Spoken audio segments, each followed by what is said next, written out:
अमन दुश्मन TTP election commission का फैसला, इदारों का तसादुम, रियासत की जिम्मेदारी और IPPs के जालिमाना मुआहिदे। इलेक्शन कमीशन ने मखसूस नशिस्तों के हवाले से सुप्रीम कोर्ट के फैसले पर अमल दरामद करने का फैसला करते हुए इदारे ने अपनी लीगल टीम को हदायत भी जारी कर दी है कि अगर सुप्रीम कोर्ट के फैसले पर अमल दरामद में किसी भी हवाले से रुकावट है तो बताया जाए ताकि मजीद रहनुमाई के लिए सुप्रीम कोर्ट से रुजू किया जा सके। अलबत्ता इलेक्शन कमीशन को एक सियासी जमात की जानिब से तनकीद पर मसला जरूर है। ये सियासी जमात पाकिस्तान तहरीक इंसाफ है और PTI की तरफ से चीफ इलेक्शन कमिश्नर पर अदम एतमाद पुराना मसला है और आज तक कायम है। बहरहाल इलेक्शन कमीशन ऑफ पाकिस्तान का मखसूस नशिस्तों के हवाले से सुप्रीम कोर्ट के फैसले पर अमल दरामद का फैसला खुशाइंद है। इदारों में बाहमी एहतराम, आईनी और कानूनी हदूद में मदाखलत न करने की पॉलिसी के तहत आगे बढ़ना होगा। आला अदलिया के फैसलों, अमल दरामद और मुल्की मफाद को सामने रखकर ही आगे बढ़ा जा सकता है। काश के सियासी क़यादत भी ये समझ जाए। वैसे सियासी क़यादत की बिलखसूस गुजरे 20 बरसों की कारकर्दगी को देखा जाए तो मुल्की मसाइल में इजाफा ही हुआ है। सियासी क़यादत की ना इत्तफाकी और मुसलसल कौमी मफाद को नजरअंदाज करने की वजह से आज मुल्क में गुर्बत और महंगाई है, मईशत हचकोले खा रही है। आमदन और इखराजात में जैसे मसाइल हमारे लिए बड़ा खतरा बन चुके हैं। दूसरी तरफ अमन और अमान के हवाले से भी हमें शदीद मसाइल का सामना है और इस मामले में TTP की अस्करियत पसंद बड़ा मसला बने हुए हैं। अब कल अदम तहरीके तालिबान पाकिस्तान के सरबरा नूरोली महसूद की खुफिया कॉल सामने आई है। बताया जाता है कि इस खुफिया कॉल में नूरोली महसूद पाकिस्तान में दहशतगर्दाना कार्रवाइयों के लिए हदायत जारी करते हुए अमन और अमान की सूरत हाल बिगाड़ने के लिए सरकारी स्कूल या अस्पताल को धमाके से उड़ाने की बातें कर रहा है। ये वही अमन दुश्मन है पाकिस्तान बरसों से जिनके खिलाफ काम कर रहा है। आर्मी पब्लिक स्कूल पेशावर में भी दहशतगर्दों ने मासूम बच्चों को निशाना बनाया था। अब एक मर्तबा फिर ये अमन दुश्मन हरकत में है। जालिम दहशतगर्द बच्चों, मरीजों, फौजियों और पुलिस वालों को निशाना बनाने की कोशिशों में है। बदकिस्मती है कि इस अहम तरीन मामले में भी सियासी क़यादत तकसीम है। दिफाई इदारे बिलखसूस अफवाज पाकिस्तान और पुलिस के जवान अपनी कीमती जानों का नजराना पेश करते हुए इन दहशतगर्दों को खत्म करने के लिए दिन रात एक कर रहे हैं। अफगान हुकूमत को जहन में रखना चाहिए कि अगर वो आग लगाने वालों की हिमायत करेंगे तो ये आग सबको लपेट में लेगी। जमहूरी निजाम में गैर जमहूरी और गैर सियासी फैसले ही निजाम का बेड़ा गर्क करते हैं। इदारे के माबैन तसादुम नहीं होना चाहिए, लेकिन इदारों को भी अपनी आईनी और कानूनी हुदूद के अंदर रहते हुए अपना किरदार अदा करना चाहिए। आर्टिकल 6 या इस तरह के दीगर इक़दाम से दूर रहना चाहिए। जमहूरी निजाम में सियासी जमातों पर पाबंदी मसले का हल नहीं होता। इदारे के दरमियान हम आहंगी और इत्तफाक़े राय पैदा करने की तमाम कोशिशें भी आईनी और कानूनी हुदूद के अंदर रहकर ही होनी चाहिए। हुकूमत किसी भी किस्म की कानून साजी चाहती है तो इस सिलसिले में ऑपोजिशन को साथ में लाना चाहिए। मुल्क को सियासी तौर पर आगे बढ़ना चाहिए। दिफाई इदारे, अदलिया, इंतजामिया और मुकन्नना समेत सियासी क़यादत को भी अपनी जिम्मेदारियों का एहसास करना होगा। रियासत के मफादात को हर हाल में तरजीह देने की जरूरत है। मुल्क में ऐसे कवानीन की कोई जगह नहीं होनी चाहिए जिससे किसी एक सियासी जमात को फायदा मिलने का तासुर हो या किसी खास तबके को फायदा पहुंचाने के लिए कानून साजी की जाए। कानून साजी खालिस्तन मुल्क के लगभग 25 करोड़ इंसानों की फलाह बहबूद के लिए होनी चाहिए। ऐसे कवानीन जो सिर्फ पाकिस्तान मुस्लिम लीग नून, पाकिस्तान पीपल्स पार्टी या पाकिस्तान तहरीक इंसाफ या फिर किसी और सियासी जमात को फायदा पहुंचा रहे हों, नहीं होने चाहिए। पार्लियामेंट में होने वाले कानून साजी बहस मुबाहसे के बाद इत्तफाक़े राय से होनी चाहिए। मुल्क को सियासी तौर पर ही आगे बढ़ना चाहिए। रियासती मफादात सबसे अहम है। किसी भी किस्म की कानून साजी भी रियासती मफाद के खिलाफ नहीं हो सकती। इसका एहसास सबको होना चाहिए। आज सब कह रहे हैं कि मुल्क की गैर यकीनी सूरत हाल से दो चार है, लेकिन क्या कोई ये बता सकता है कि इस गैर यकीनी में किस किस का किरदार है? वैसे तो सब अपनी अपनी जगह जिम्मेदार होंगे, लेकिन सब एक दूसरे पर मलबा डालकर एक तरफ निकलने की नाकाम कोशिश करते रहते हैं। एक तरफ रियासती इदारों में तसादुम की खबरों की वजह से सांस बंद है तो दूसरी तरफ महंगी बिजली ने बीमारियां और मौत सस्ती कर दी है। हर माह बिजली के बिलों को देखकर शहरी ज़हनी अजियत में मुब्तला होते हैं। मुख्तलिफ शोबों में मुल्क की खिदमत करने वाले मारूफ शख्सियात की हिम्मत भी महंगी बिजली के सामने जवाब दे गई। बिलखसूस शोबे से ताल्लुक रखने वाले मारूफ शख्सियात के वीडियो मैसेजेस और इंटरव्यूज ये बता रहे हैं कि इस मौसम गर्मा में सांस लेना कितना दुश्वार हुआ है, चूँकि बिजली की कीमत में बेपनाह इजाफा हुआ है। अगर कोई 60-70 साल का शहरी जिसकी कोई जरिया आमदन नहीं है, वो महदूद पेंशन पर गुजारा करता है या मखसूस आमदन पर जिंदगी गुजार रहा है, उसके लिए एयर कंडीशनर चलाना मुश्किल तर होता जा रहा है। एक तरफ लोड शेडिंग तंग करती है तो दूसरी तरफ हर वक्त आइंदा आने वाले बिल के खौफ से खून सूखता रहता है। एक तो किसी भी हुकूमत ने तवानाई के मुतबादिल जराए पर काम नहीं किया और दूसरा IPP से ऐसे जालिमाना मुआहिदे किए कि पाकिस्तान का हर शहरी आज भी इन मुआहिदों की सजा भुगत रहा है। यानी क्या जुल्म है कि सालाना 2000 अरब की अदायगियां होती हैं, यानी बिजली बने या न बने सालाना 2000 अरब अदा किए जाते हैं और ये रकम पाकिस्तानियों की जेब से निकल निकलती है, फिर हुकूमत कहती है कि टैक्स इकट्ठा नहीं। खुदा के बंदे, एक ही जगह से आम शहरी सालाना 2000 अरब बगैर बिजली इस्तेमाल किए अदा करते हैं। इन पैसों का कोई तो हिसाब लो जिसने ये मुआहिदे किए हैं, और जो इस जुल्म में शरीक है उनकी जायदादें जब्त करें और ये पैसे अदा करें। न जाने वो कौन लोग थे जिन्होंने ये जालिमाना मुआहिदों पर काम किया। यकीनन वो मुल्क और अवाम दोस्तों हरगिज नहीं हो सकते। उन्हें इस मुल्क के वसाइल से महरूम लोगों का खैर खा हरगिज नहीं कहा जा सकता। मैंने पहले भी IPPs मुआहिदों पर लिखा था, लेकिन जब कभी महंगी बिजली की बात होती है या इस हवाले से कोई और चीज सामने आती है तो दिल खून के आंसू रोता है। एक मरतबा फिर एक साबिक वफाकी वजीर ने IPPs के जालिमाना और बेरहमाना मुआहिदों पर लब कुशाई की है। साबिक निगरान वफाकी वजीर गौहर एजाज ने IPPs मुआहिदों पर नजरसानी का मुतालबा करते हुए इंकशाफ किया है कि हर सारिफ इन बददियानत मुआहिदों की वजह से फी यूनिट 24 रुपए इजाफी देने पर मजबूर है। वफाकी वजीर तवानाई अवैस लगारी को मुखातिब करते हुए गौहर एजाज का कहना था कि पिछले 2 साल में 23,400 मेगावाट पर मबनी IPPs की पैदावार में से 50% से भी कम इस्तेमाल हुआ। 5,000 मेगावाट की दरामदी कोयले पर मबनी IPPs पावर प्लांट्स ने गुज़िश्ता 2 साल में 25% से भी कम सलाहियत का इस्तेमाल किया। 25% कम कैपेसिटी पर चलने के बावजूद फुल कैपेसिटी चार्जेस यानी 692 अरब रुपए ले रहे हैं। विंड ऑपरेशंस 50% से कम है, लेकिन फी यूनिट इजाफी चार्जेस के साथ 175 अरब रुपए, जबकि RLNG को 50% कम सलाहियत पर चलने के बावजूद 180 अरब रुपए दिए जा रहे हैं। ये कौमी अलमिया नहीं तो और क्या है। इन मुआहिदों की वजह से पाकिस्तान के 24 करोड़ लोगों से सालाना 2000 अरब रुपए की अदायगियां वसूल की गयी। क्या ये माहिदे लोगों की आंखें खोलने के लिए काफी नहीं? फिर कहते हैं सनदें बंद हो रही हैं, कारोबार बंद हो रहे हैं, मुल्क तरक्की नहीं कर रहा, मुईशत मजबूत नहीं हो रही, कर्जों का बोझ बढ़ रहा है। खुदा के बंदे, देखो तो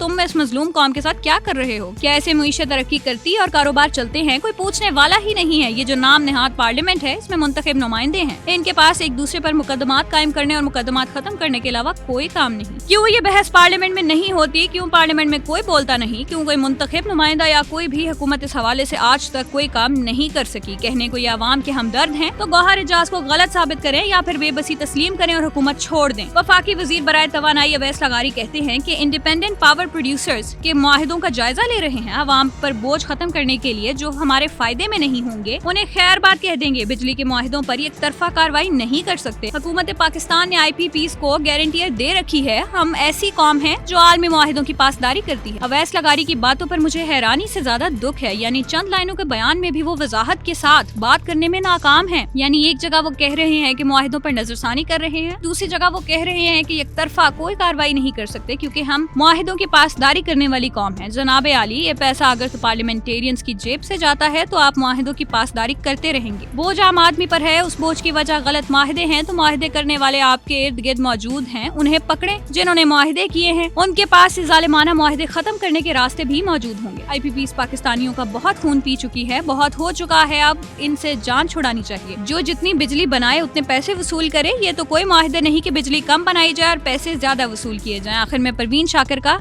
कलाम, चलने का हौसला नहीं, रुकना महाल कर दिया, इश्क के सफर ने तो मुझको निढाल कर दिया। ऐ मेरी गुले जमीन, तुझे चाहती एक किताब की, अहले किताब ने मगर तेरा क्या हाल कर दिया। मिलते हुए दिलों के बीच और था फैसला कोई, उसने मगर बिछड़ते वक्त और सवाल कर दिया। अब के हवा के साथ है दामने यार मुंतजिर, बानुए शब के हाथ में रखना संभाल कर दिया। मुमकिना फैसलों में एक हिजर का फैसला भी था, हमने तो एक बात की, उसने कमाल कर दिया। मेरे लबों पे मुहर थी पर मेरे शीशा रू ने तो शहर के शहर को मेरा वाकिफ हाल कर दिया। चेहरा और नाम एक साथ आज ना याद आ सके, वक्त ने किस शबी को ख्वाबो ख्याल कर दिया। मुद्दतों बाद उसने मुझसे कोई गिला किया, मनसबे दिल बरी पे क्या मुझको बहाल कर दिया।